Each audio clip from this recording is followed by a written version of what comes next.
Welcome to the Buck Institute for Research on Aging. I'm Eric Verdin, the CEO and President of the Institute.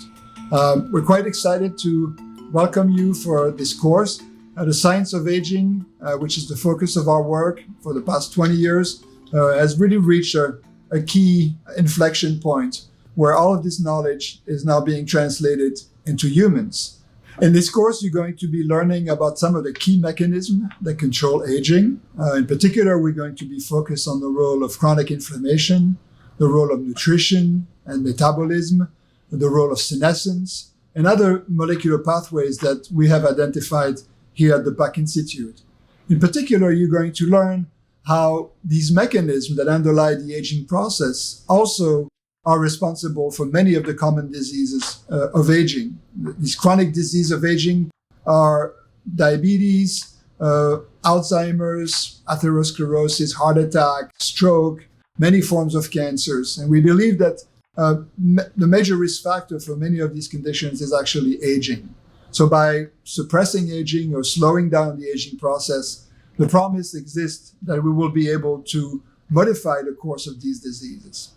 The Buck Institute was founded 20 years ago with the mission of studying mechanism of aging. At the time when we started, aging was considered a very hard problem to study, and actually almost impossible to study.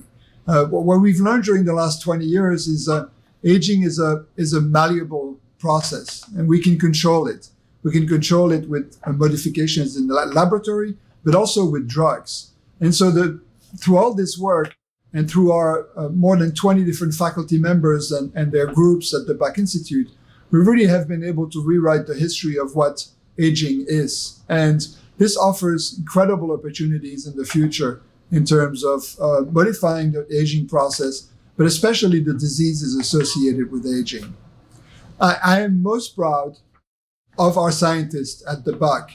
They are true pioneers who started studying aging at a time when it was considered an intractable problem. But they went to work and were able to identify a number of genes and modifications and interventions that now are painting a very different picture about what aging is. Aging is, in fact, a malleable process that we can regulate, that we can slow down. And this has major implications in our ability to extend human lifespan, but not any lifespan, healthy lifespan, what we call the health span. One of the major discoveries that came out of the Buck is the concept of geroscience. So this is the realization that aging is a major risk factor for a whole series of diseases that include neurodegeneration, such as Alzheimer's and Parkinson, type 2 diabetes, osteoarthritis, leading to hip fractures, osteoporosis, many forms of cancers, heart attack, stroke. All of these diseases are the chronic disease of aging. The major risk factor is how well you are aging. Now, this discovery has really profound implications in terms of medicine. Because if indeed aging is the major risk factor, by modifying the rate of aging with drugs or with lifestyle intervention, we should be able to suppress the occurrence of all of these diseases at once.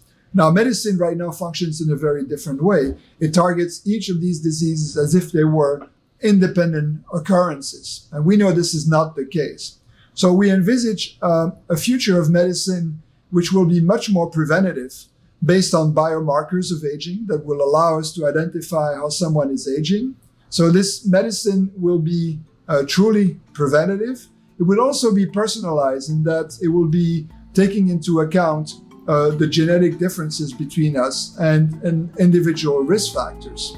So this is, I think, where our work is leading in the future, and I cannot be more excited about what this will mean in terms of our health and the future of humanity.